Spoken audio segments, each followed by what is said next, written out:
Hello? Hello? Hello? Hello? Mukoma Masimba? Hello? Hello? Hello?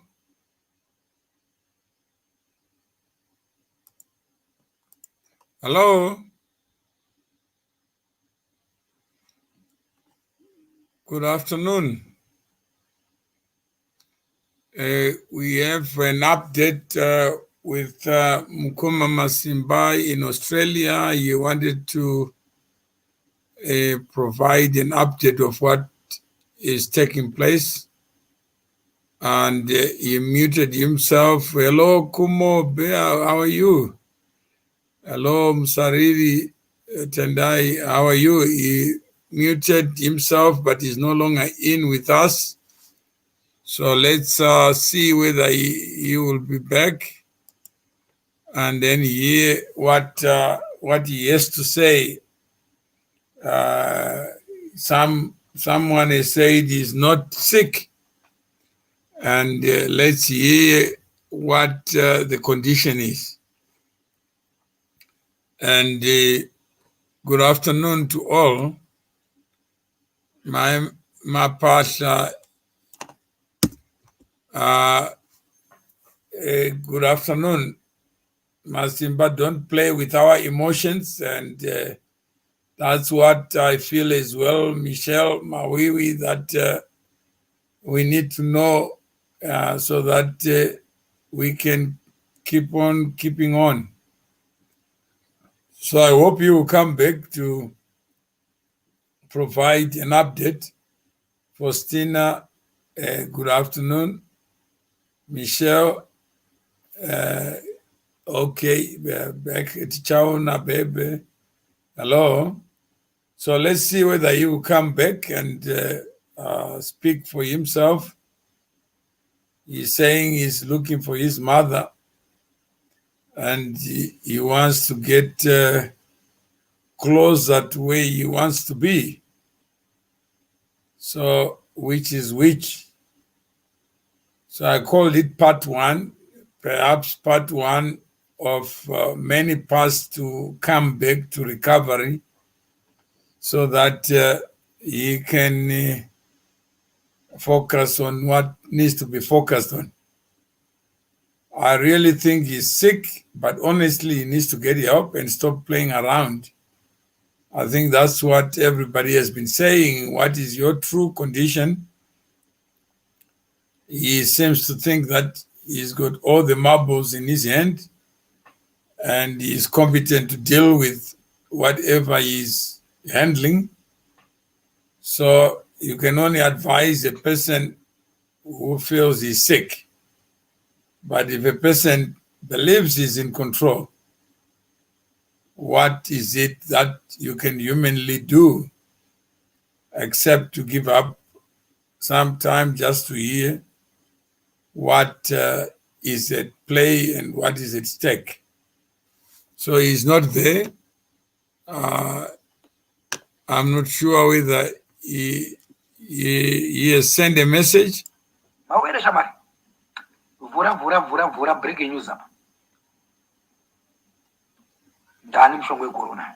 Ndaona mshongo corona. Ndiana rutaura ndi Mukoma Masimba. Ndutana shamwari yangu mutuma mawili before nenda pa live yake. Ndakubenga on this audio. Mutuma mawili shamwari. I have the solution for corona. If you are kutaurira kuti how we going to do it. The rule have to go like that. Okay, that's fine. You said you have a part one is a solution for corona. Here you have Masimba. Mukoma Masimba. Okay, go ahead. No, I'm fine. I'm not fine when you are not fine. You don't look okay. What's wrong? Right. All right.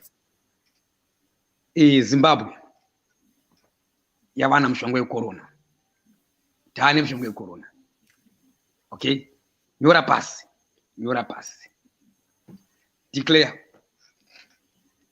Zimbabwe wana mshongo corona.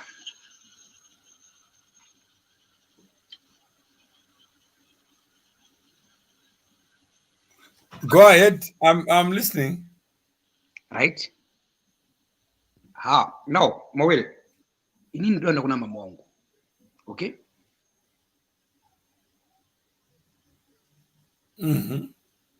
Right now, Bururu, I don't know if you can let these people know. I can't even see any comments because I'm talking to you. I'm here to talk to you. I want to Okay, thank go you. ahead. I'm listening.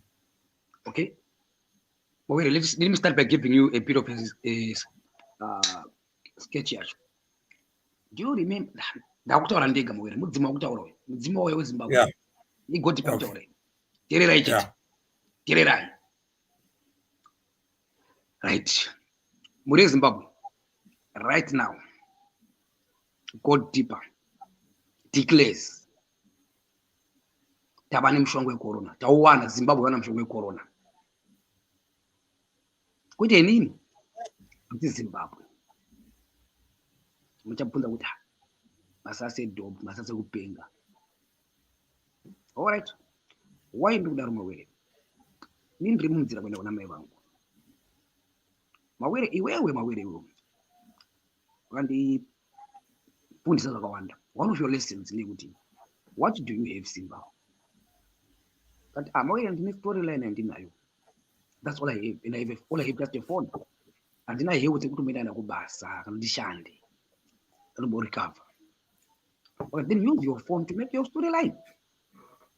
Kati Mawere shamari depression yangu shamari ka yakakonzeresa kuda kuronga kuda kubuilda ma-platform basira nevanhu basira because inini Mawere tikutaurira shamari iwe munhu anzi Masimba unofana unoona ndosaka maimuona achimhanya kwese ndini ndiri kutaura wauya mweya uya wegodipa right. Here's why nhasi muchanzwisisa mese Zimbabwe yese chaipanapa ndatinyorei kuti munhu wese kwaMawere asitibhona makomenzi anyu imweya wegodipa mukaramba kuti handisi mweya wegodipa kutaura mukati handisirini true God. Guess what Mawere? Remember my fight Mawere. My fight. My mistake yangu inipandaka realize kuti my godness. Guess what Mawere? Ndakarimbiba mai wangu achiti mwana wangu. Ndakaona face ya mai wangu achiti naye mwana wangu unoferei. Uchiitireiko kumboita godipa yacho? Uchiitireiko kumbodai? Mama, I'm on my way to, I'm looking for you. Uyu murume ari panapa mama uyu.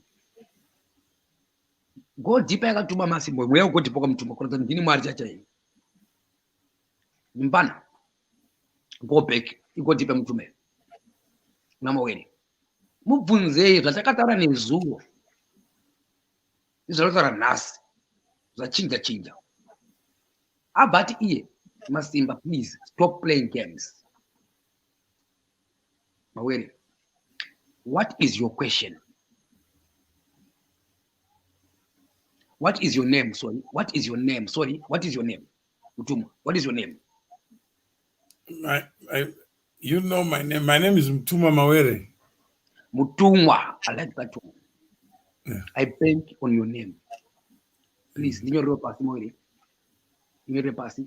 Now what I bank on your name. Don't tell them what it is. It's too early. We all go deep on the rudo. Mwari wechokwadi. Kwete Mwari weZimbabwe. Mwari we the world. Pandabukira paZimbabwe. Amufe makandiona. Hapana anondiziva. Hapana ntaura neni. Pandinokupai masigns. Ndikuti ndakakutaurirai kuti Mwari ndi Mwari werudo. Maita mese stuck the whole world. Mawere arapa akakutaurirai kuti we are one. Uye arapa Mawere. Kana chiti go deeper. Ndakuti declare kuti ndiri mweya. Mukaita nharo. Ndoramba ndiri musango. Ndikuti ndatumwa naMwari. Mwari upi wechokwadi. Okay? Mutumwa, I bank on your name. I am. Ndini mutumwa weZimbabwe. Asi Mwari ane rudo. Hakuna Mwari weZimbabwe. Ndikutaura ndiri mweya, ndikutaura ndiri mweya. I'm in spirit. You go deeper. Akuna mwari weZimbabwe. Kuni mwari with the world. There's only one true God. Well, who is that God? Let's locate him. Let's locate him. Amfuma kanduona. Asina kutumirai this guy to show you. Mama nyana. Asi ndiri mwari werudo. Ndiri mwari wekuregerera. Ndiri mwari wekuregerera. Nyore pasi mawere ndabenga zita rako ndadeclare ndiri mutumwa. Right? I score a value there. Okay? Kuratidza ndiri mumwe zveshuwa. Ndakuprove kuti vachiti mutumwa right now. Ndazviita pano. Kuratidza kuti zvese zvasina mborongo izvo. Handina mbozvironga kana.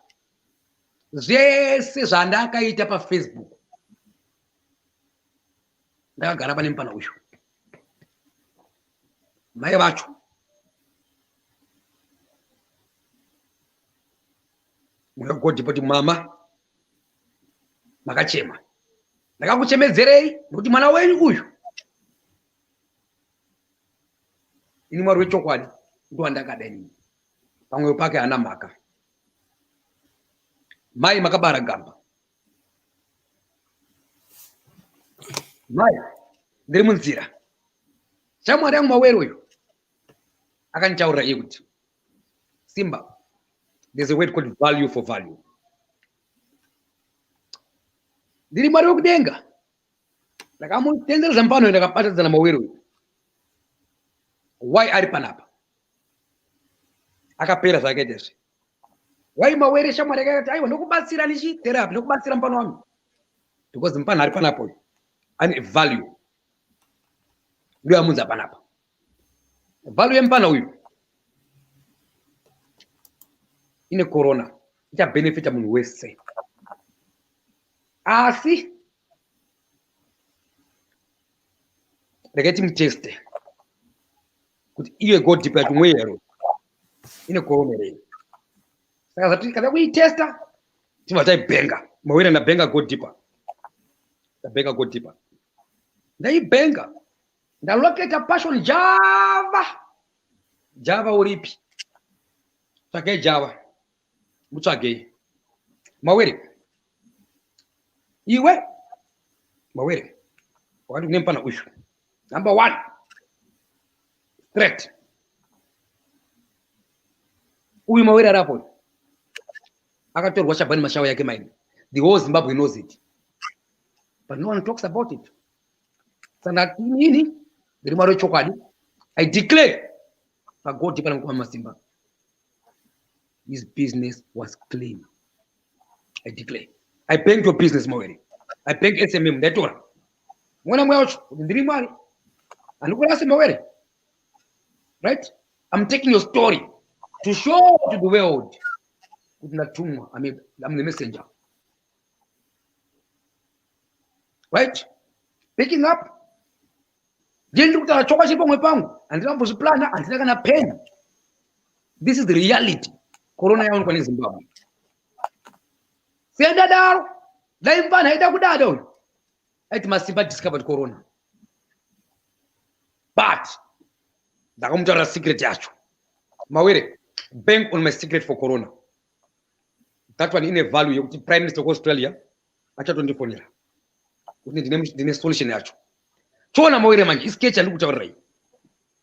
Saka kuti ndisvike pakuudza the world kuti ndine solution yecorona. Why ndiri kudaro? Mwana akudzokera kuna mai vake uyu. Mama, mweya wacho wauda kuchindisunungura manje. Mai vangu, I bet nhasi vanofona panapa. Kana ndiri mweya wechokwadi vanofona. Ndabenga phone call ya mai vangu. Kutesta kuti ndiri phone wechokwadi. She's gonna call. Ini mwana wangu. Mai kana mandifonera. Kama ndifonera mai. Musacheme. Musacheme.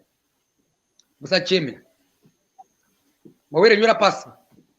Ngawasacheme. Ndata mama, zamuneta zviya kuti well done mwana wangu. Mapedza kudaro. Tell the world.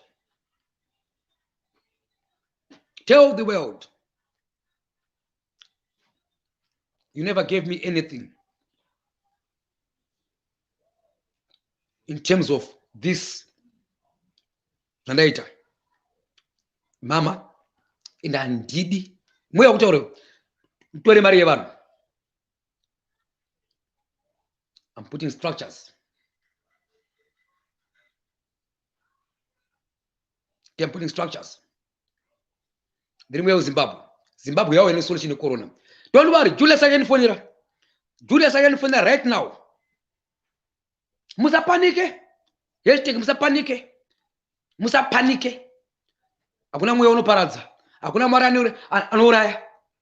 Emasoro again phone right now. Don't worry. Don't worry. Musa panike. Okay? Don't panic. Tererai jet. Tererai. So Mawere, can you see now Mawere now? This storyline young now. It is based on fighting for Zimbabwe. Right? So if you remember Mawere manji. Why ndaka kutsvaga iwewe? Just suppose iwewe Mawere iwewe. Une a story. Supporter. Kuti ndiri mweya we go deeper.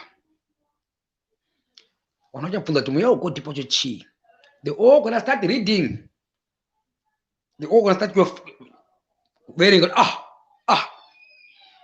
do mweya we go deeper foundation and rugita. Inozi go deeper foundation. Go deeper foundation. I bang on it Mukoma Masimba. I bang on it Mawere. I bang after. Yani value. Go deeper foundation chi manji. Right. Mawere, chiterera bururu. Chiterera bururu. I'm telling you. Mawere chiterera bururu. Wona bururu. Tasa sketch achi. Mawere. Wona bururu. At the moment, tiremu fourth revolution. The fourth G, yima computer. So, in indiri mweya go deeper. Takubatai. Takubata ne one button. One, just a button. Mese muri panapa. Right? So it shows the world is one. Good. So why should I? Why should I think about tomorrow? We Mawere. But what if you want to go see your mother? What are you doing? So right now, Mawere, I'm presenting my show to you now. But you need dream where we go deep in Mawere. Right? Second, I want to make me one. Now was all the round around Iowa. My Magaberiga Nika is.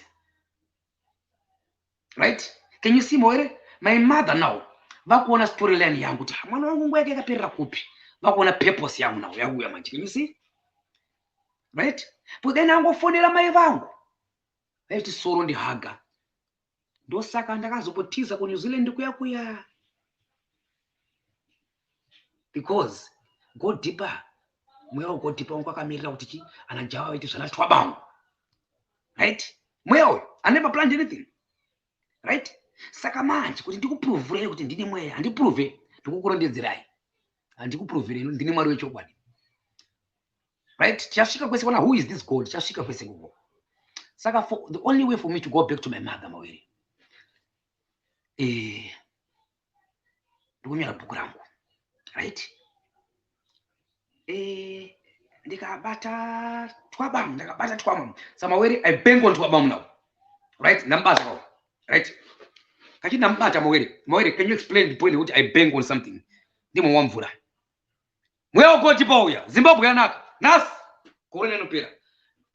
Mawere, please explain the point which I bank on something. So explain at that point. Hello? Where's my friend? Hello. Yeah, it's thank you very much. I was just typing it. What I want for you, Mawere, remember? I'm sorry. All I want you for now. Hans name Mawere. Hans each botana ngura man's business the way I bang on you no value. Do child zoka pancha zoka tita kuchinzwana na manji. Mweya kuti Zimbabwe farai taikirwa nyasha the whole world taikirwa nyasha. Yeah. I think some people may not understand how and when I knew Masimba. I knew him through Facebook. He approached me making certain allegations against me personally that he had read over the years, and he took the view that what he had read was correct. And I am just looking at this as concerned as everybody is. What is depression? What is not? And when he called me this morning to say he wanted to speak on banking on future, who do you bank on? We are all here, but when we look at the people we look up to and bank on, when you are down, who do you look up to and why? What is banking on your future mean? What does it mean?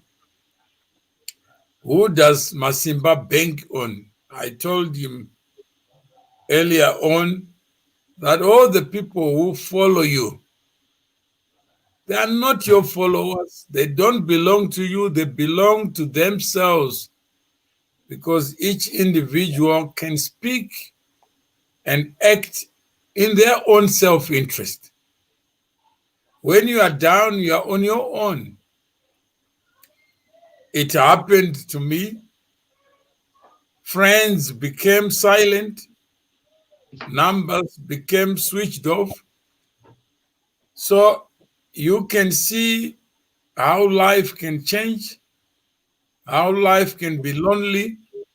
And when you look at midnight at the stars, who do you bank on? Who do you count on? One lawyer called me yesterday, said, why are you giving Mukoma Masimba leverage? Why are you giving him time? I said, Mukoma Masimba, I'll give you more time, but you are a lawyer. Over the last 16 years, you have known what I have known. Yet you have never given up a second to give life. Okay. Right. Can you see? I'm trying to prove to you, Mawere, now. We are proof, and I will show you the solution. The coronavirus. When they're all confused. Because Masimba, in one day with one button, Zimbabwe is free. Muchataka kuona ma comment section yenyu tenga kunyora kuti munhu wese kwa Mawere Muzimba wese kwa Mawere mukudiwa nemweyo, right? Takusalangura manje Mawere nyora pasi. I bank on Mandla ndiri mweyo go deeper takasanga ne kuzvifana keda. I was in charge there. I was in charge. It was go deeper. Kuja Masimba, that go deeper was in charge. Mwea. Don't worry about it. I'm for Masimba. Masimba, this is Zimbabwe. How does Zimbabwe look like? What does Zimbabwe look like? I'm going to go deeper. What I represent Zimbabwe. Mandu one wrote in Dini Zimbabwe. Right? This picture. To the world. I want you to know this is Zimbabwe right now. Like this. That's how Zimbabwe looks like. So I'm telling you the world now. Mawere chimwere mwe. Ukanye bukura Mawere, bukura ndo kunyore. Chuna Mawere manje. Mandla na munyore pasi. Mufonere. Mawere. Fondera Mandla. Wafondera Mandla. Ukaya pano pane condition. Terera chete kwa peso taura. Tikawirana Mawere ubalati I bank foot on Mandla again. Ndakufamba naye. Okay? mwede ngawe pafair handitoni zviri kwavachena mweya haudi zvokuwanda because I'm going back to my mother. Mama, you are very depressed. Kwete kuti depressed no mistake andakaita mama haisi mistake mama asi ndo zvawakaona but mweya chitererai munzwe nasi mama tererai munzwe man, there's a condition. If you talk mukati mwere I have to move on because I'm looking for my mother, right? I want to explain to you my brother Mawere. Then we all go deeper. Manda, up to you to show kuti I'm not doing it for viewers or what. Manda, if you come listen because necessary start open up. But when you come here, when you talk, Mawere, drop him. People will go deeper. Right? No nonsense. Mawere, Zimbabwe to Nyasha. The world to Nyasha. Listen, man. I'm talking. Can you see Puranga? Right? Now on my way to my mother. That's why people are negotiating. I have no time for other people right now. Right? So, Java passion. Mawere, I declare the true men of God. I declare.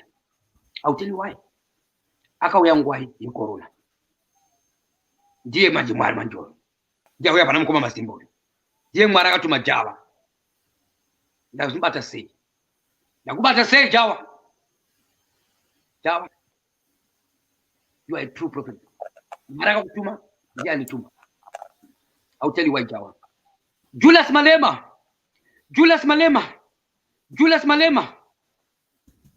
Wakati mama give me signal.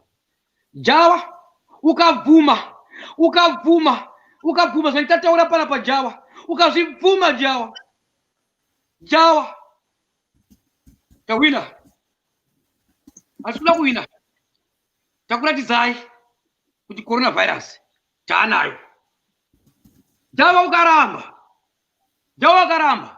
ndakabenga pana Malema Mawere una bhukura Mawere ratuswa kuna Malema kuti wona Malema wona zvandakaudza no Zimbabwe wona zvandakapresentera zvandakashowa zvakaramba Mawere because all I have right now I only have a phone. That's all I have. So all I can do I can just use a phone. I'm using my phone right now. That's all I have. Passport and bukule pamba I was using my phone. Mandla Mr. Mawere ask for Mandla uya pano ngati mboresani ubwanyarara kuti umoti go deeper umoti go deeper ayo usati go deeper no it's too early you know why zvonge ndakukuitisa chingoti Mukoma makadini nopinda mweya mangu don't say zvana queen zvana mail zvokunzi ndiri team queen reti pangu kuti ndati don't panic listen to this let's go together Mawere handini bhuku rangu ndinopa mai wangu bhuku rangu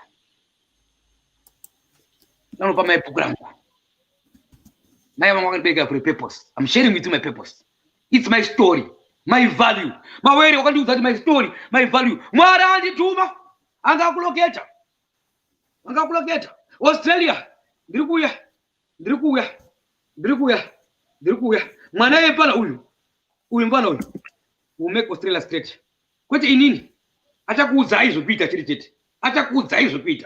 Zimbabwe, tawandirwa nyasha. Mweya go deeper. Tawandirwa nyasha. Ndiye chikudzai zvekuita chete. But achataura nemi achabatika zvokumhanya ndaita structures. Mawere, get ready right now Mawere. Right now, as I do my chienda takadaro. I bet Mnangagwa is going to call you. Ndabenga pana Mnangagwa. Ndiri kuloka malupo zangu. Kuti zvakaramba, Jawa zvakaramba. I'll tell Australia government. Ndakamuudza ndakati president of Zimbabwe achafona kufona one show yangu iyi makandinde depression I'll show the smart way I'll take this show to my psychiatrist achaona kuti this is another solution because story yangu iri rich but I'm dealing nemi go deeper na Mukoma Masimba ina utsiye pengo that wa Mukoma Masimba ndiri mweya wabuda ngwai mama I'll give you a signal. Nay mama, Mukoma Masimba akambopfuta mbanje. I tell you no.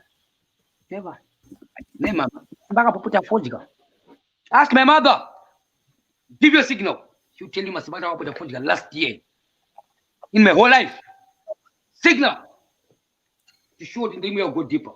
Ask her.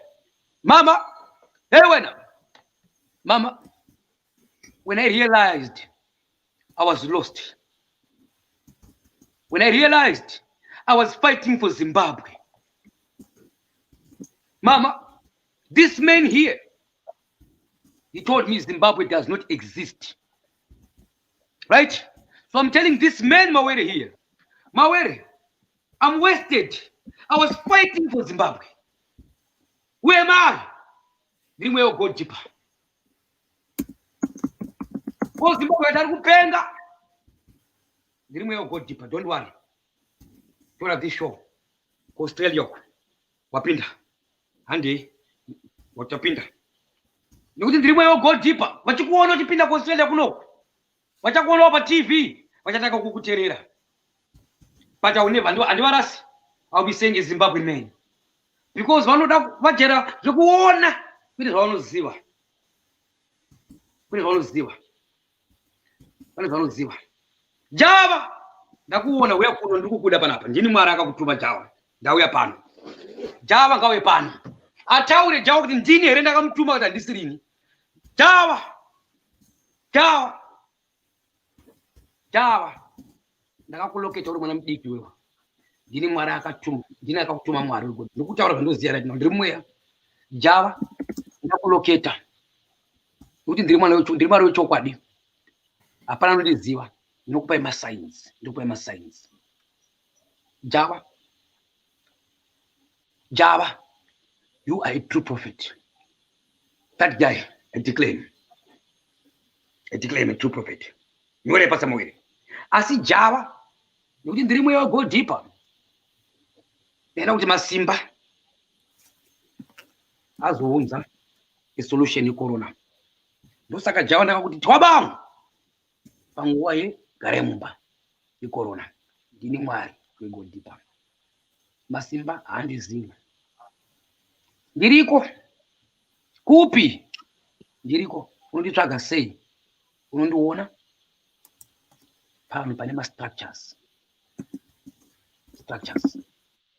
Corona, I have a secret. Now we are not Bengal it. Why look down? Lockdown. Karemu Zimba. The more you go out, the more you spread. Tapinda digital era. Tirerai. The more you go deeper. To talk down right. Corona can solve way. There is for Corona. The world is going to go back to normal. Forgive each other. And the tower of the Granai, which owners and Tapitrai. No cause the one structures to do the right thing. Value for value. Man la puma kwere amawere. La family bora. Apumere.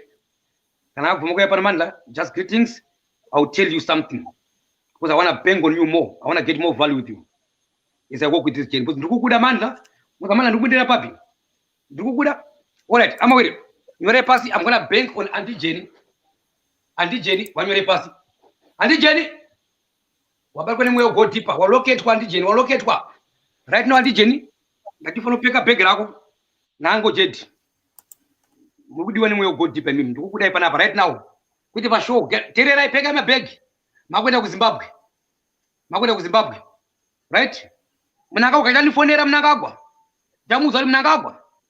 Itakuta unasate panic. Okay? Tatumira Auntie Jenny nango jedi power up. Right? Mnangagwa. Emerson, ndatimwe go deeper urai. Hapana rukufa, apadeo keropa. Jesse Chafara. I was born for a purpose. Tererai. Emerson. Wanakure gerera. Astakure gerera. Tell us the stories. Kisove nye kukura hundi. Kisove. Right? Ndatimwe go deeper. Utaura. Auntie Jenny. Pega zira Auntie Jenny. Ukusumuka manje so. Ulusumka manje Auntie Jenny. Right? Auntie Jenny masuka ku Zimbabwe, mtishika ku Zimbabwe. Uzaimonika mutsangwa. Nana Mukoma Masimba. ZBC ndikuida. Delicious. Get ready. Delicious na kuloketa. I bang on you. Ndikukuda. Ndukuda papi delicious. Uya. Ndukuda. Wapapene moya, we go deeper. Delicious. Do you know Zimbabwe? Do you know Zimbabwe? Akura kandiri moya go deeper moya chokwadi ndine solution e corona. HIV, LGBTI is a taboo. Why? Because of the systems. Delicious. Tati gazirira. Ngocha ungane kwa delicious ungana yuko. Then you're gonna give us a story to share. Nesu siringo chan. Munanga kwari kwa tambata. Munanga kwari kugina chi to the world. When Zimbabwe is reformed, working together. Nelson Nyerere, Nelson Zanikanganise. Ywandu kuchikira. Nelson ndiri kukuzia ndikukuzia. Ndiri moyo go deeper. Usati ndati Nelson. Nelson Jamisa tukoti munhu wese kwamawere go deeper in control. Kwamawere. Andi jeni vaskabarara apa. Ruvheneko pariya uripi. Ndapa kune moyo locate kwa go deeper. Ruvheneko ndiri kukuda. Utambira ndi jeni. Umbali jeni. Ruvheneko kacha kubasirai. Emerson, usadzinga munhu basa. Apana kudzingwa basa. Emerson. Okay? Ngati moyo go deeper taura kuti apana kudzingwa basa. Usafaye munhu. Musaurayane, hey. Tina mshango we corona.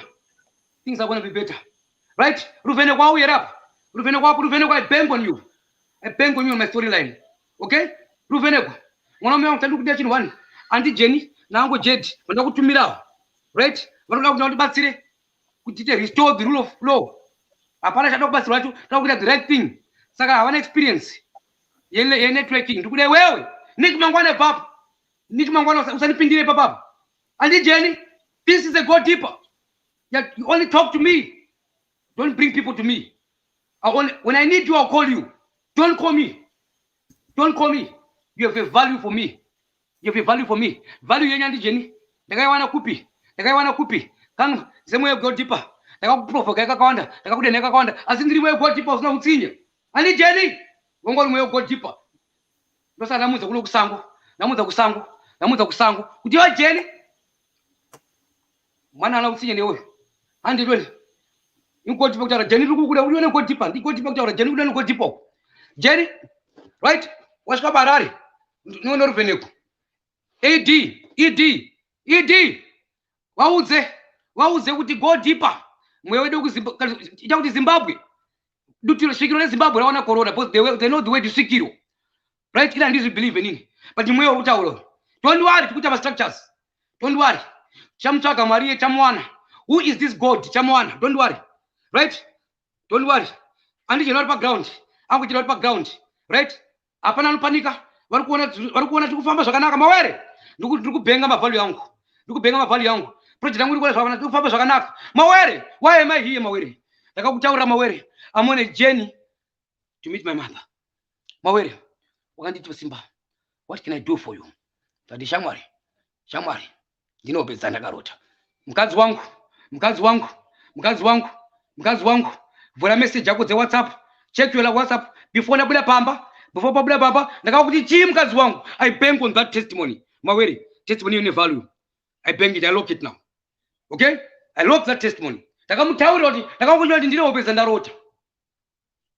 Ndo ndakataura. Chet apana ndakarota, ndakangoti ndinopedza ndarota. Andidi kunyepa. Andikakunyeperei. Mweyo goti bonyepe. The true God doesn't lie. The true God is good love. Good love. January pala pa mawere. Wadai zani pala mawere. January pala mawere. Mawere. Mawere pisa wana. Anasukula wana. Kuchora na mawere. Anasukula munu panapa. Mawere. Usandidaro mawere. Nakakuti mawere wewe. I want to talk to you. Mama, Pupa, come here. Come here, Pupa. Look at this age, mama. Look at this age. What will it change? Nikuti the world. Jaba kune corona. Dinayo solution. Australia. I bang on this mother here. Mama, we pano. Mama, come. Australia, I bang this mbuya here. A pupa. Here. I bang on it. Famkani tag Australia. This woman she's a hero. Ush. Gazaraba mama ush. Maya wangu rapa. A pupa. I bang on you, a pupa. Mawere, can you see how my story is? Australia Bajandi Traga, Jadi, look at this woman. Look at this woman. What is on Tower Tower? Papu? What is logo Gaziris for foot? They lie. They lie. The system. Mawere, Australia, I'm challenging Australia now. You lie.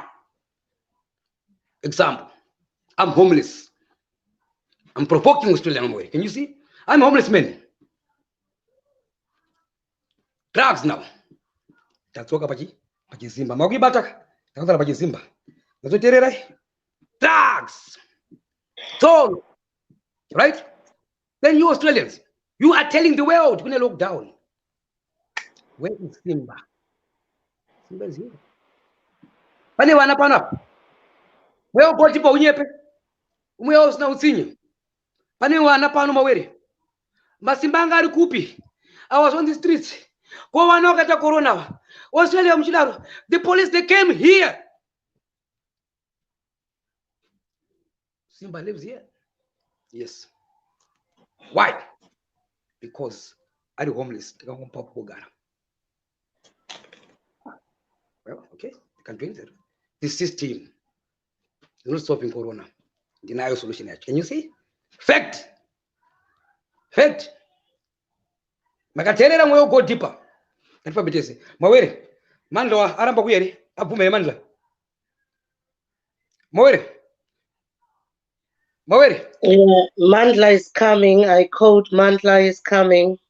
Sabina, Viro Gadar. Tendes, thank you. Sabina. Who are I'm you? here. Who are you to go? Zatima Weri, there's a Mandla. Go deeper in straight. Sorry, Israel. Sorry, Israel. Sabina, I'm blind to you. Okay? That is sorry, Israel. Spirit. Okay? Right, Mawere. Mawere. This is my storyline. Right? So this storyline, Mawere, I'm trying to show you now.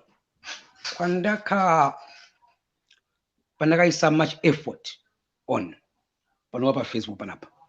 Then you want out Simba. If you have to look at Facebook Panapa, go and check your value. If you find your value, use your value. Then Mawere wanted to wewe.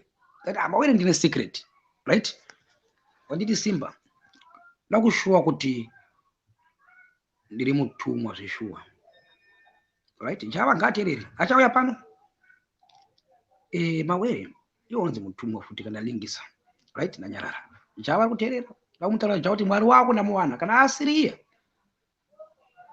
Mawere, una pane value yangu now. So this story Mawere. This story utenda kadzokera kuna mama wangu manje. I was going to lose my value because I didn't value Panapa Mawere. Right? So mkazi wangu akaedza niposi panogona zvimari yapo Mawere andidi kunyepa. Ini pachakuna karamba. Saka kuramba ikoko Mawere. That's stubborn iti kuramba iyo. Yazondisvitsa panapa. Yanisvitsa panapa manje.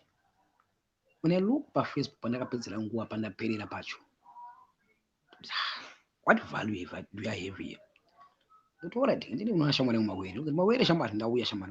One teach up the way to value. But in I can be friends with Sabina. I can be friends with Mandla. Right?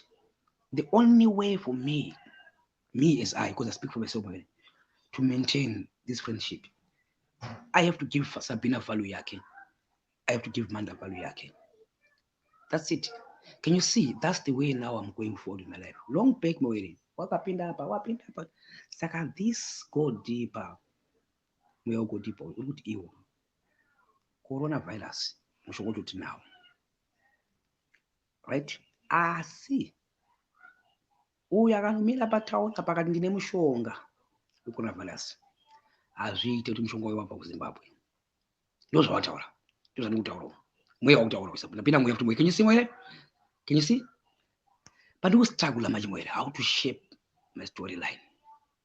Because storyline pachokwa dinoti Masimba akuda kuzokera kuna mai vake. Vanhu vari kuti report this live muri kungoripota kune outside people of the family. Let our brother speak without involving other people. Thank you. Sorry, Tenders. Mawere. Ini ndakurudzirwa namai wangu. right? Moyo wako kuda manje. Asi zvino zvikuna anozi mamhepo machi. Pane zimu yari go deeper. Rakabva nekuba nditombozivo ini.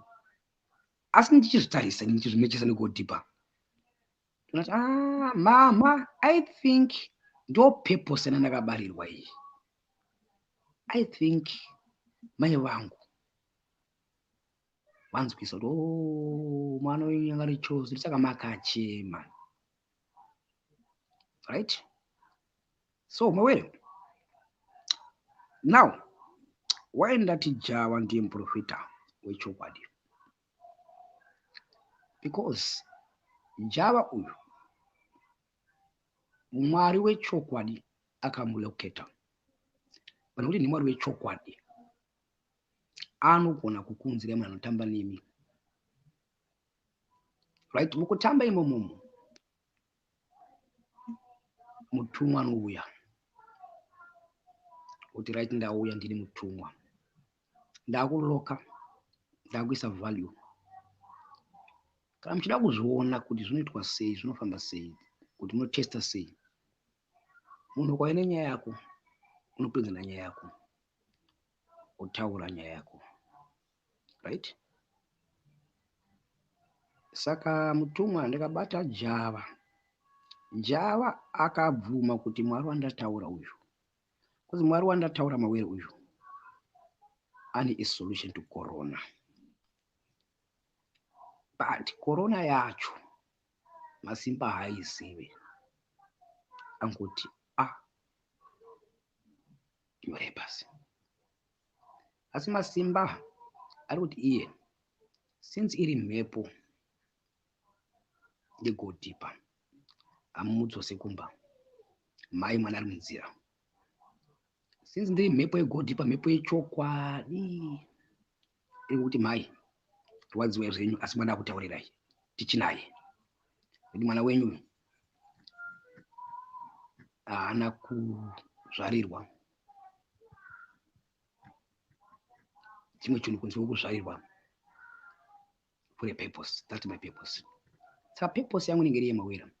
Saka mai vangu vachabvunza kuti Simba, wapedza nguva yako, wapera uchiitei? Ndichapindura mubvunzo wandakaudza psychiatrist wekutanga. Vakanditi how much time do you spend? Why do you spend 90% of your time uri paFacebook yekuZimbabwe yetu yana Australia? I will go back to him with a testimony soon. Kuti I was fighting for Zimbabwe. Iye psychiatrist wache anobva kuti Zimbabwe also found solution ye depression. What is the solution? Ukaona kuti depression unopererwa inini zvandinoziva inini zvandaita inini, right? Ndatarisa pandakaspenda most of my time pandakapararira, right? Ipapo icho pandakapararira hapana here any value yandinayo. Saka ndikuona picture yacho mawere ndakagara like mwana aenda nemombe. Vamwe vangu ndakuda watsanangura vanhu kuti go deeper aise kutamba nayo manje. Mweya wangu akaipa mwana yari chosen, but musamutyire, musapanike. Right. So mawere kubaba wakaona mfano wa Masimba yochimuziya mawere wewe kukushuwa kuti ndini mutumwa inini. Hapana musi wakambodzana Simba ari zvandirizvo. Ndosaka nhasi ndauya pano kuzotikira kuti ndiri mumweya. Vana uyu nandakamugadzira uyu, ndakamusenda musango akanotamba nawo maZimbabwe. Hapana singamuziya. Saka Mukoma Masimba, mweya uyu uri papi pamuri? Sorry zvenyu. Mweya uyu uri papi pamuri? Uri makumbo, uri maoko? Mvisa Sabina mwere, tochamudaidza. Mvisa Sabina. Nonsense. Mukoma Masimba. Chibombira. Mambo. I'm the boss. I'm in charge. I give Mambo. I'm the boss. Hey Mambo. Ndinokadaro. Mawere. Mambo Masimba. Mawere 10 days. Ndipamweya. Okay, I'm the boss. Mawere uyu ndakakumbira time. Ndakakumbira Mawere time ndiye akandipa kuti come. Mawere. Don't bastard therapy. This is Facebook. On my way to my mom. Mawere. Mawere na nyola buku langu panapa. Buku langu ndana. Unicheketoro buku langu. Right? Right. Buku langu ilorero. Jaritora. Chena naro. Mazimbabwe zakatani kupenga. I'll take it to Australian Parliament. I'll say, look at my presentation. Are you not doing it for the clout, Mukoma Masimba? It's not Sabina Moyne. It's not Sabina. Right? I would go and show, look what I've done. But what do you say to that? In the solution of Corona. But I'll give them a condition. Right? But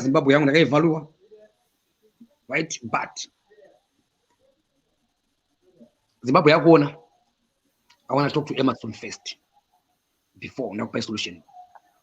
I'll tell Emerson the same story again. Emerson, na tumira ango jed na ndi jini background. Ndurwa dire. Emerson, ndikada kuti zvikuchinja 2020 kure. Ndikune wewe pa president abori po Emerson, abori po. Usambotya. The only thing structures. Hansi, same way when you watch Zinga Mupostori, Mukoma Masimba. Hansi, same way when you mimi watch Zinga Mupostori, Murukuchika kubatwa here. Soko. How are you? Nyamashewe Soko. Excuse me, with all my due respect. I'm telling you Nyamashewe Soko.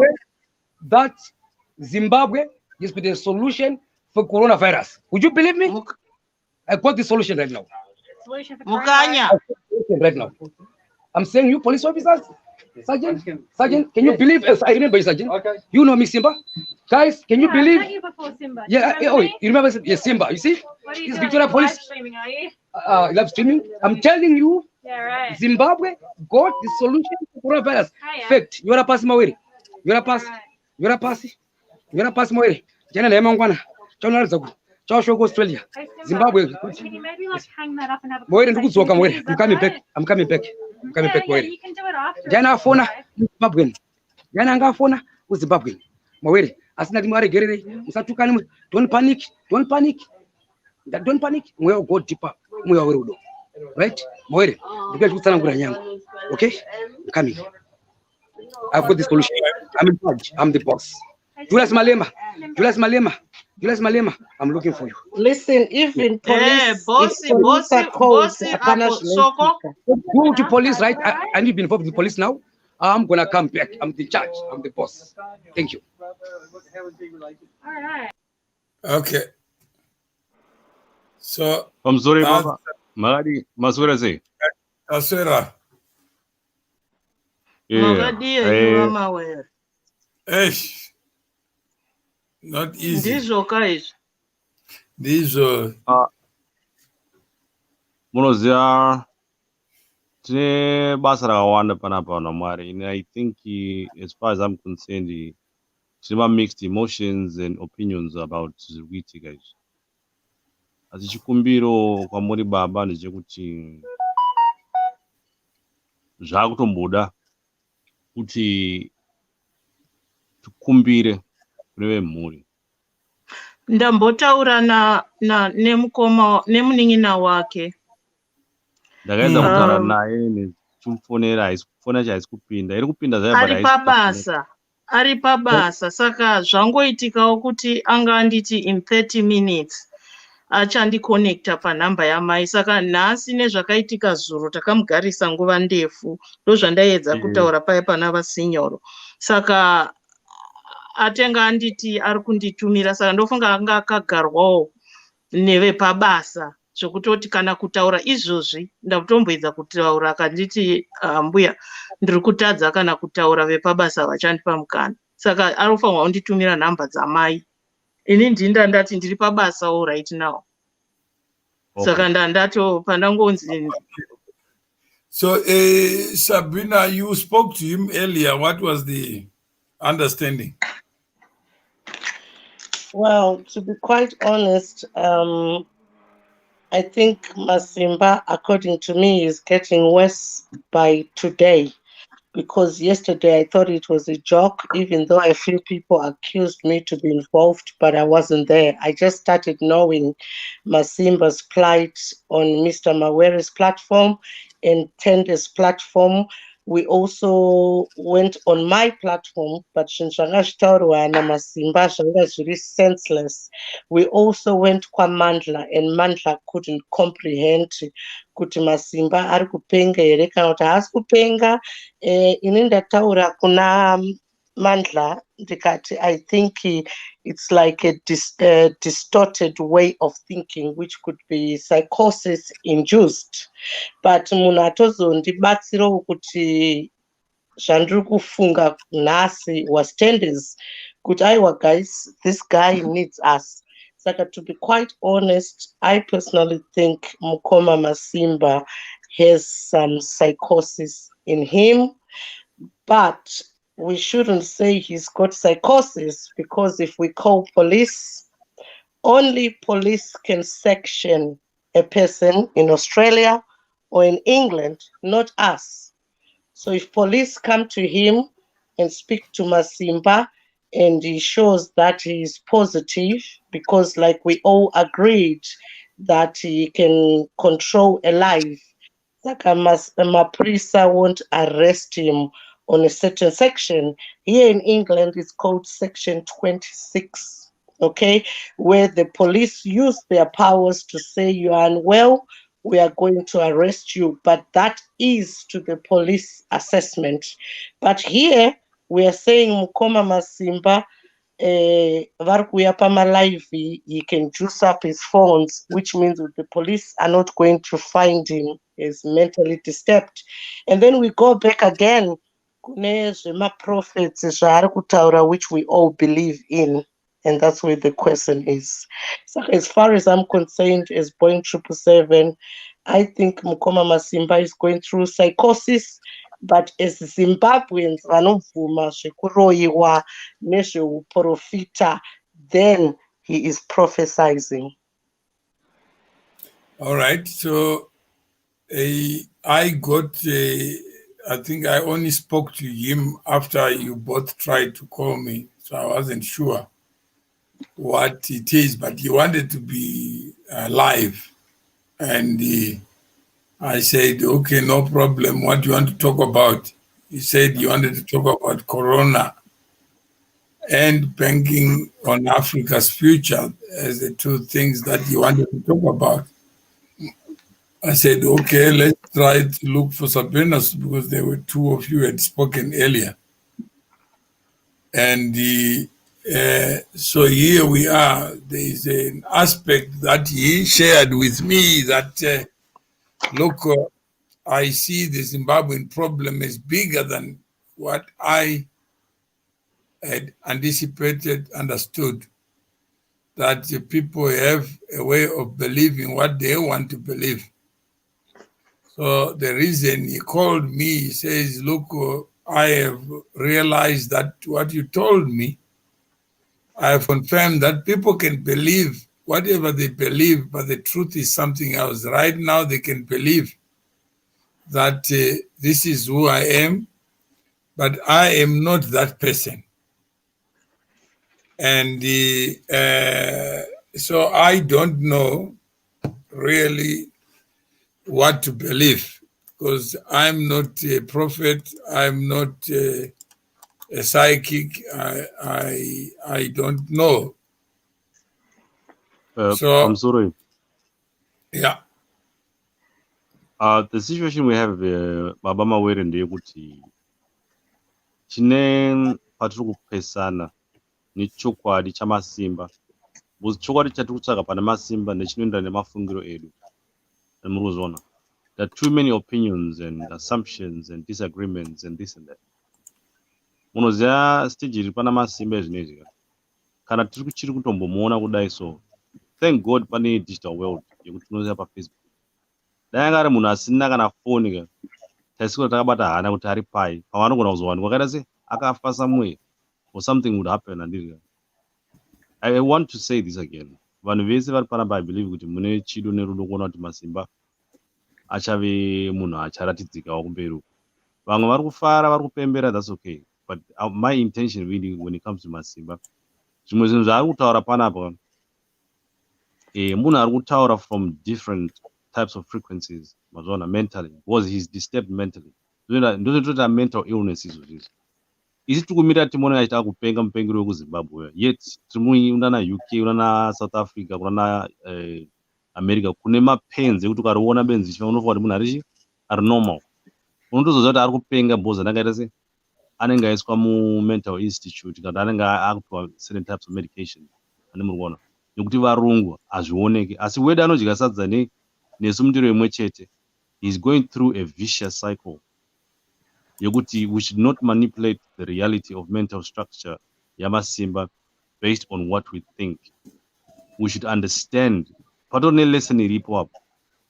Ignorance rimatiri yawandisa baba mawere iyo yekuti tinongoti nekuti mwana haateereri, anopenga uyu, arikuita masikitsa azodai. That's okay. Ini ndiri kutaura nemunhu wandikunyatsoona kuti his mind he's not Masimba watinofunga kuti ndiye. Haasi, nekuti kunyeba kuripo, chokwadi chacho chiripo, kurwadzisa vanhu kuripo, handi muri kuona. Saka achamira naye ane patience yekumira naye vashoma baba mawere. Baba muri baba vedu imimi, zvisina kuti makabva kupi kana kuti, kana takakutarisai panapa tiri vana stereki kwamuri. Tinotokumbira muchitimiririra tigone kuita sei kusvitsa shoko kwedu kuna amai vanonzi amai vaMasimba. Ndimi vatichakumbira kuti mutimiririre, nekuti kana iye achinge auya achitaura mutauro wake zvinonetsa kubata mazwi nekuti tinowandirwa nekuda zvekutaura. That's another thing. So zvakuda vanhu vakuru izvi zvokuti whatever we plan to do, he needs to get involved, because iye ari kuti involve muzvinhu zvake. If we shut him out, anotiza. And I've seen pattern yake iyoyo yokuti anoti kana akataura obva atiza. Ndapinda panapa achita ari pamweya achivava achita sei. And suddenly he just switched into this calm persona. And Masimba has got multiple personalities at the moment. Whatever is happening to Masimba, I'm not a medical doctor, but I can tell you I've studied some of the things. He needs professional help. It's just we have to be smart. In a way, it's not our knives that in the end result, munhu haka nemambure ekuti anobva abata zvatikutaura kuti anobva ita sei aenda kurehab. Anomaona nekuti mitemo yevarungu pafeya haimarikidze munhu kuenda kurehab kana asirichi a threat to society. Muri kuona vanoti be a volunteer, wega unogona kuenda, havamanikidze vanhu. Maona why? Because they don't want my responsibility as zvimwe kuti munoti aenda ikoko and anything happens. Yes, vanhu vari kuti veukama vaneta and all that, tiri kuzvinzwisisa, but semhuri yeZimbabwe iri kuchema kuti Zimbabwe lives matter. Vanoti Zimbabwe lives matter, pakamira Masimba, pakamira isi tese. So I'm not defending kuti Masimba ari right kana kuti ari wrong. I'm saying let's wake up, tione zviri kuitika. Mangwana, it could be any of our family members, it could be any of us panapa. Kune vanhu vari kuteerera malives aya vachidzidza, kune vanhu vari kutobatsirikawo mune zvatiri kutaura, kune vanhu vemweya vari kubatikana. Handiti pana amai andaona vanga vapfeka nguo chena vanga vari panapa, vanga vaida kutaurawo zvavataura asi vazoenda. Because why? Masimba is in control and in charge of what he wants, how he wants. Ndini ndiripo attendance, ndimbuya. Oh, ndimi. All right. That's not what ndinopfeka zvichena mwanangu. All right. Saka ndiri pabasa sine dare raMasimba ndokushanda ndiri mumba. All right. Zvino nhawika inoda kuti tive netsitsi nemwoyo minyoro. That's why I always try and give him the platform yekuti iye ngaataure tichimubvunza mubvunzo, achitaura achipindura, nekuti Masimba wakada kumuudza zvekuita anoita the opposite. That's the problem naMasimba. I speak to him on different levels. During the day, Australia, I'm talking to 3 different people. It's happened on several occasions. Panami, ndadona, nhasi, ndarova ichi, ndaita zvakati. Yomuti tione, oratidza. Munoona? So pamwe pacho kana vanhu vachindisa nharo ndingoti alright mutaura zvamunoona mutaura zve 3 years ago kana zve 2 years ago, and I'm talking about not even a day. Murikuona zvokuti munhu anenge ndeitoziva kuti Masimba madrugs ka unorova but pane paachada kukurova iwewe anokudedza. Ndozvaakaipira madrugs aya. Asiyana nekusuta mbanje kana tea bags. Hadzisi fodya kaidzi. Murikuona. Inini handisi kuchema, handisi kuisa my emotions angu. I'm speaking from a different perspective. Yekuti zvimwe zvinhu zvakudawo ukuru hwevabereki vaMasimba toisa dare iri kwavari kuti vana amai nana baba. Ndingataura ipapo tendezi pawatotaura padama revakuru. Taura zvenyu. Sezvandandataura. Ndotenda vaMawere, ndotenda varipo, handisi kuziva kuti vamwe vechina ndevapi. Ndotenda wese aripo nekuti ndiri kutenda uye pazvasvika apa asi ndichinzwa kurwadzikana. Idama guru rokuti tinofanirwa kutaura nevabereki nokuti nyangwe tikamuda sei, nyangwe tikamuita a brother's keeper, kana tisina hama dzake hapana kwatiri kuenda, hapana chatiri kuita. Saka hapana. Ndipedze the fact yekutoti iye zvino izvi zvatobuda pachena kwese kuma platforms anga avharwa. Saka fact yokuti right now he's giving us different signals after video yanezuro yatakaona iye yaaichema kwaMsismeli akadzoka pano paplatform yaMawere ari right. Nezuro madeko ndakamuona inewe tendezi aritori munhu atori right achitodya muchitotenda achitozofamba kusvikira foni yake yapera. Saka asi zviri kuratidza kuti ari kutishowa different signs. In that alone, in the mental health field, that alone is a clear sign that something is definitely not right mentally. We might try to put it as psychic, prophecy, phantom. He's got all these delusions of grandeur, but at the end, ndinonzwisisa chishona, ndinonzwisisa chipostori, ndinonzwisisa zvakare mental health. At the end of the day, ndiri kukumbira sekukumbira kwaita tendezi vaMawere nhasi chiregai kumupa platform. Iwo tendezi kana uriwo uchamupa ndokumbira utaure nehama dzamasimba yengu atoratidza kuti Masimba tine yatinoti mental capacity assessment. Ini ndiri muUK. The UK and the Australian law are the same. So much that ane capacity to do certain thing, iri decision and time specific. At this moment, looking at him and in my professional capacity, ndatoona kutoti zvatoitwa adaidza mupurisa atoita zviri right nekuti capacity kana anga mumba mambuya ava ndakambovaona ndove kuUganda vaanovimba navo kana anga achidaidzira sezvizvi zvokutoti ivo vanga vakutotya then anenge akutosiya vamwe vanhu at risk. And right now, to be honest, tiise zvepamweya tiise zveubrotherhood, Masimba needs professional help. And the only way he can get it is through zvatoitika izvozvi. Like zvandataura hama dzacho ndaedza kudzibata. Mai vacho ndakangoti mbichana, but semunhu kunoku kwakwa usiku ukuwo munin'ina wake anga akaneta zvakutoma affectawo nepabasa kana takutarisa kana pachibhoyi chacho, which means mweya yasimuka. Yes, tingati tiri kumutakura semaZimbabwe, but right now ngatichisiyirayi kune veprofession kwaenda kana adzoka kwauri tendesi. Yes, mutore utaure naye, asi ndiri kukumbirisa usamutikinyise button repa social media. Zvakanaka kuti tiuye tiungane tiite mhomho takawanda tiri 1000, but panapa ngatichitongotarisa nokuti zvaaita nhasi zvakutoratidza matendencies eubenzi. Ukamirira nebenzi uchiti uribatsira nekuti vamwe vese variramba kana veukama, chenjera kuti rinokutorera kana hembe. Ukati ndaakugeza riri right ukasara wakafumuka. Ndiri kurevei zvine chirevo mukati meZimbabwe, asi zvinhu zvidiki diki ari kutonida professional help. Even kuti chakamutakudza chacho chakamuisa muAustralia kune mweya yetsvina inosangana. Nyangwe vanouya vachiti vaprofita vari kutaura zvinosangana. zvinouya zviine mutsigo pavanhu kuti vanozvitambira. Ukaona zvisina mutsigo zvine chirevo, asi hatigone kuita chirevo cheZimbabwe tisina chirevo chemhuri yacho. Kana nyangwe riri svikiro reZimbabwe, kana nyangwe ari mutumwa, nyangwe ari gombwe reZimbabwe, rinotouya tatoenda kuvabereki. Ndokuita kwaMwari. Saka ndiri kukumbirisa kuti iye zvino izvi ari kuita kugabha pachirungu tinoiti fluctuating personalities. Saka tokumbira kuti tiende kuna hama dzacho. Inini right now ndatoendeavor kubva patakangobva paplatform tichibata munin'ina wake Soko watakaunza uyu. Ndiri kuedza kubata kungoti zvinhu zvacho zvabva zvaitika nenguva diki diki. Pandandakarara ndichitokuona I think dzadza kuma 1 pandarara muchibva 10 days. Then pandiri kuti wondizorore uko our time difference is the same. I mean it's not the same. But it's a time difference. Zvokutoti pandakumuka ndichiti ndiitewo basa. Ndo pandiri kudaidzwa unzi.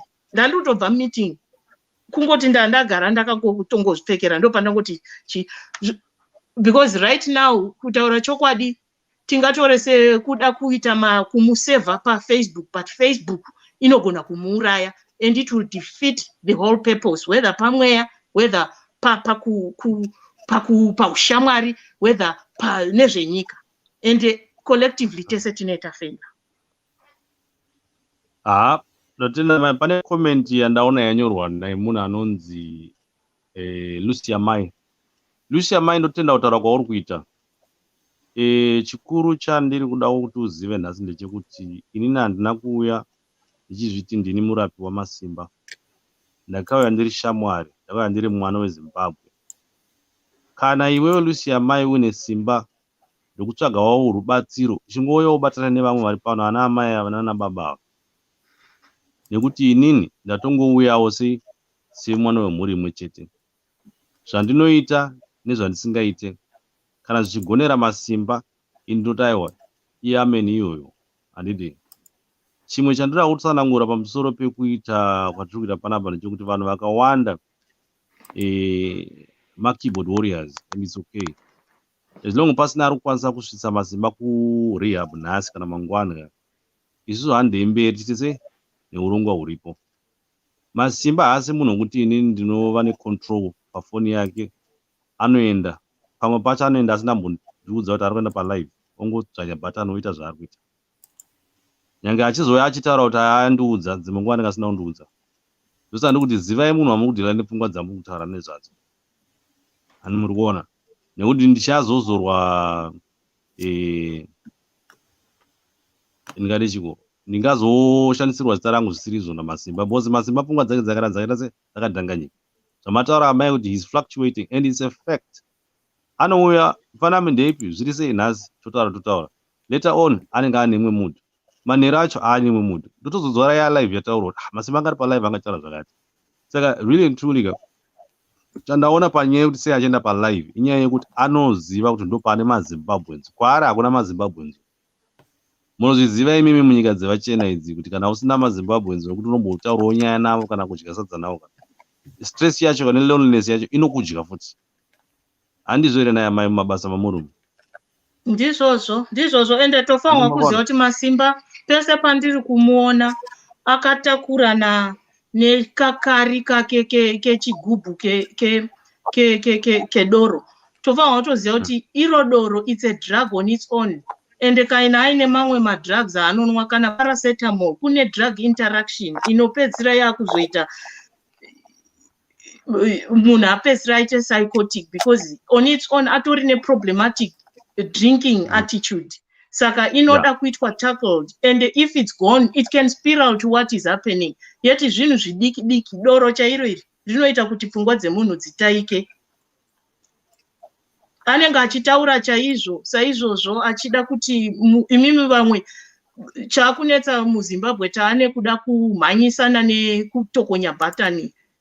Hatidi kuti tizosvika pakuti tinoita chitunha tiri palive.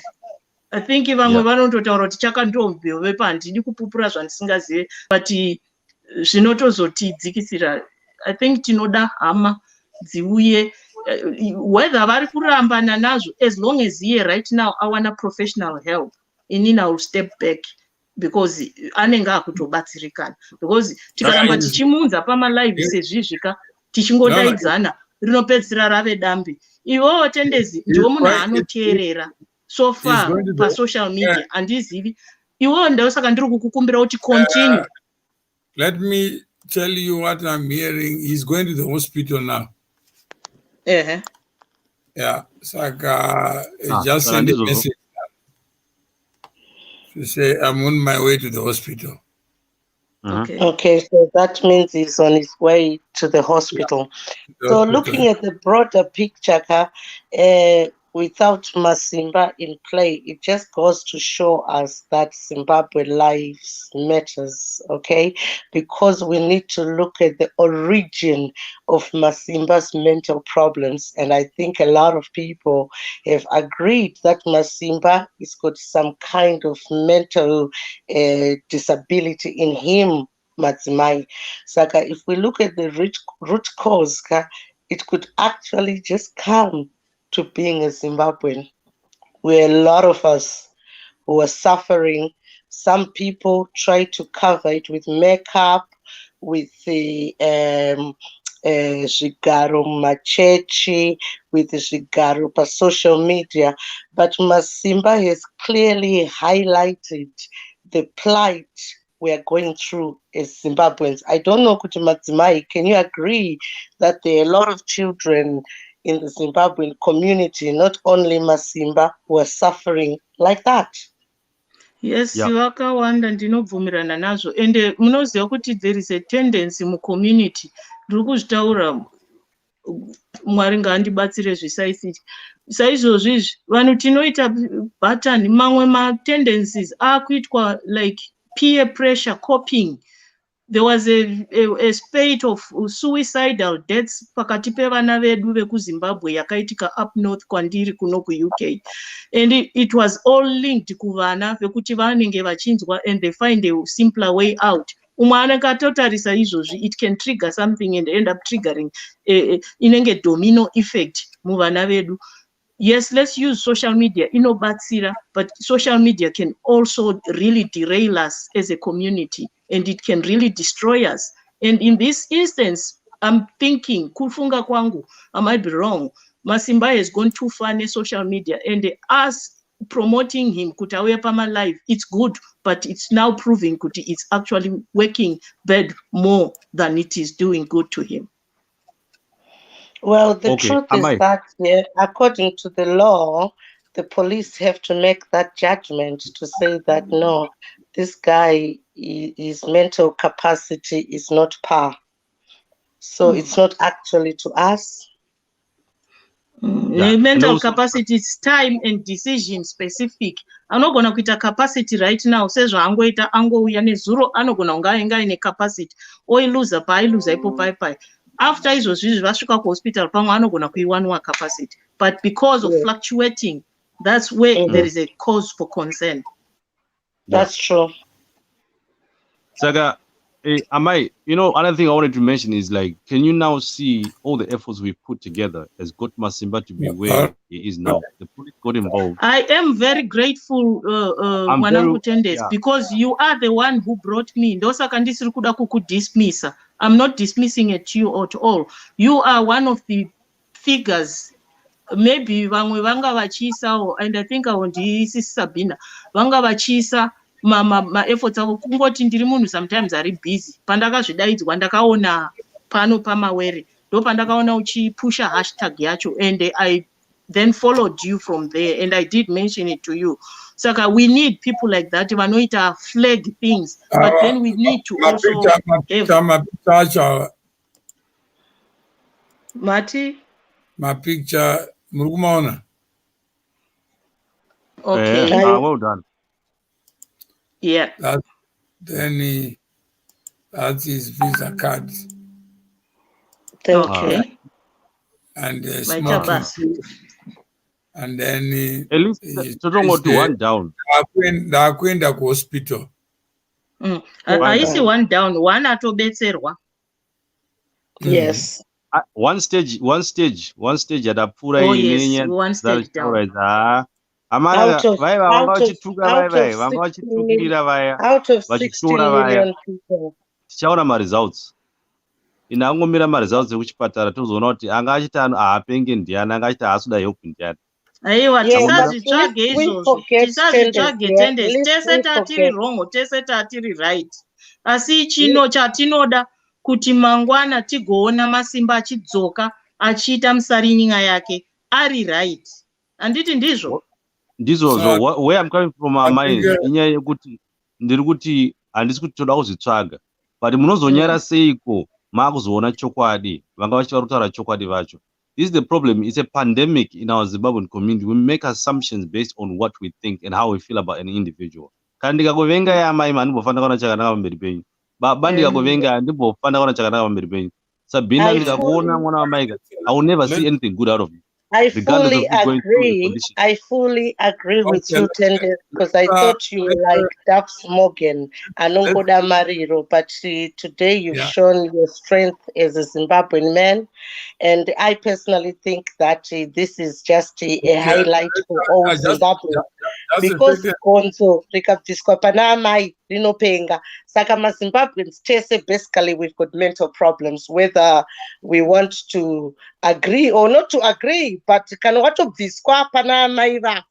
but chances you've got mental problems and you're just hiding it are there. And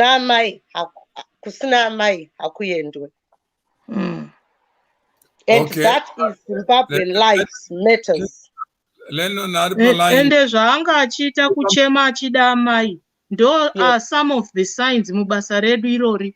Kana murume mukuru chaiye anenge ari businessman ndo one of the triggers and the signs dzatinoona anotanga kukuudza zvaamai vake ende anenge achingochema achienda pana amai but at the same time achiramba kuona hama nekuti anenge achiziva like ipapa ari kuramba kuenda kutaura nehama dzake yet ari kuchemera amai vake, so it's those contradictory messages. Madzimai, if you look at it, is that in a spiritual sense, in a Christianity sense, vanhu vakaita sana Masimba could be hearing from God, so they could be immature in the spirit, so they need elders to guide them to be mature in the spirit. This is why you would find most of the prophets and the apostles sectioned in mental homes, because they don't have the elders to calm them down to be mature in the spirit. Would you agree with that?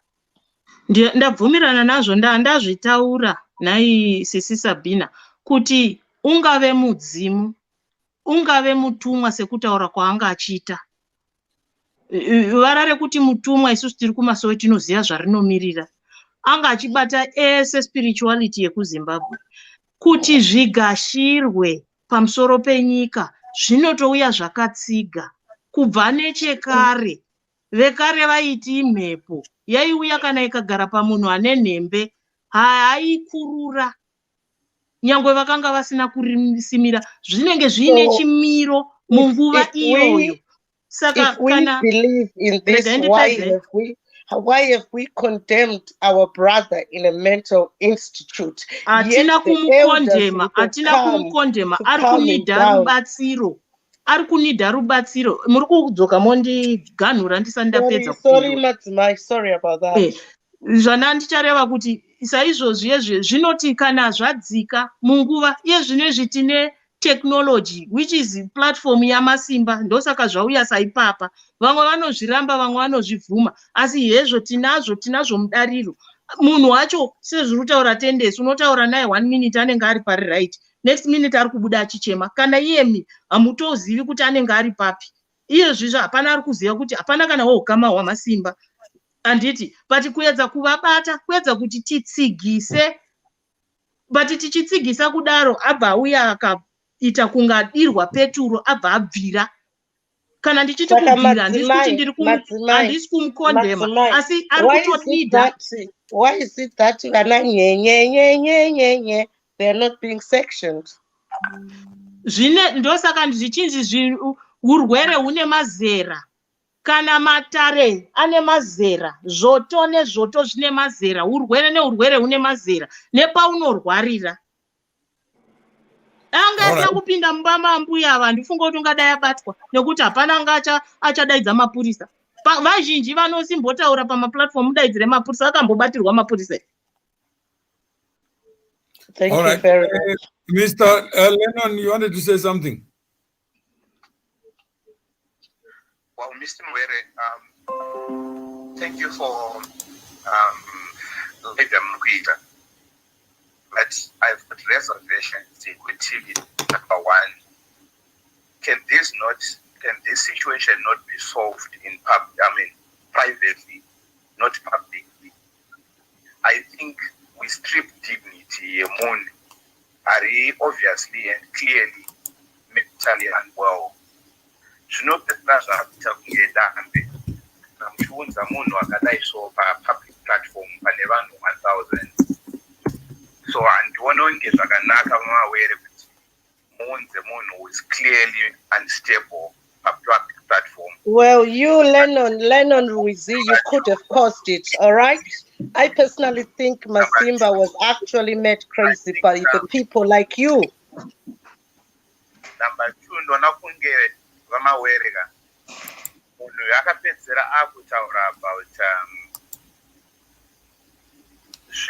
HIV status, health status,